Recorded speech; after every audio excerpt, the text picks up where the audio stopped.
I dream in color, I'm certain of it. You're searching for a purpose. I love hip-hop, but hip-hop kind of naturally is very tough, you know what I mean? It's based on harsh conditions, and harsh conditions require aggressive behavior for survival, so you get a lot of homophobia, you get a lot of calling drug addicts, you know, fiends or junkies and stuff like that. You know, you don't hear much from the perspective of the user. I just really like to bring that perspective because I think it's an interesting perspective that a lot of people misunderstand. The pain gauge is way off, I cannot relate. There's not a lot of empathy, you know, in hip-hop, and I like to tell that story. My name is Switch. I'm a rapper from Vancouver Island. More than I thought from one plan. I started making music when I was probably about 8 or 9, just writing like little rock songs and stuff like that. I started writing my own little songs, and I started recording music when I was probably about 12, so like grade 7, around there. And yeah, I started taking it seriously probably about 4 years ago. When I sleep nights, I dream in color. I see depression is blue, violence is violet.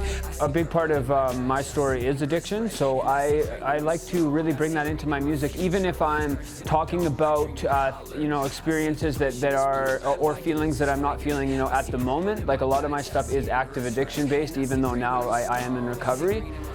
The main reason that I've stayed clean as long as I have is I want to feed myself with music. That's the goal. You're saving your information and being motivated to make music and get out music and keep my fans updated with new music. You know, you can't do that when you're, you know, using drugs. It's pretty hard to really have, you know, be organized in general about anything. And when you're an artist, you're technically running a small business, so it requires a lot of, you know, organization. You got to be on top of your game. You know, you can't be slipping. So music really has been a huge part of my recovery. Get my own props. I don't need your stage. I can rock where I want. I don't need you to blaze. I got pop, but a crop. A lot in my thoughts you may consider dramatic. It's just so funny. Yeah, I know. I've known Switch for 6 years now, and I've seen him go through, you know, active addiction into recovery, and yeah, sobriety's been incredible. It's just completely given him freedom to pursue his dreams and make them happen, and we're working together on just all the business part about it.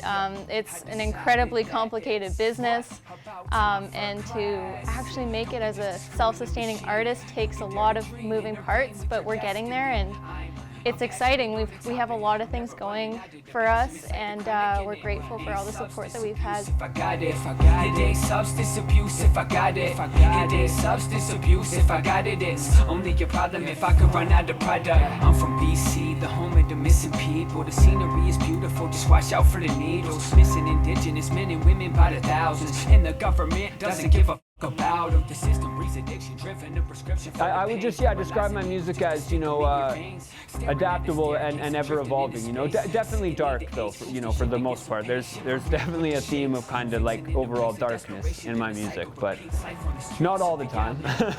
Mentally sick. Oh, you're schizophrenic. Here's a bench and a fix. Good luck with that.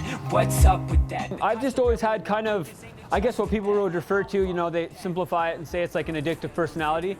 Pretty much everything I've consumed, I would say I've used excessively. You know, I've never had one drink, you know, kind of thing. So, you know, just knowing that about myself is something that I have to be very aware of. Being kind of an all or nothing, you know, go hard or go home type of person definitely has its advantages, you know. With music, I may create compulsively, you know, I may write, you know, more often than somebody else. It's just putting that energy into something that's positive, you know, and because you're banging your head against a wall, you know, when you're addicted to something, you're just again and again, you know, and so you might as well make it, you know, a padded wall, you know what I mean? Something you can, you know, keep banging your head against and not hurt your head.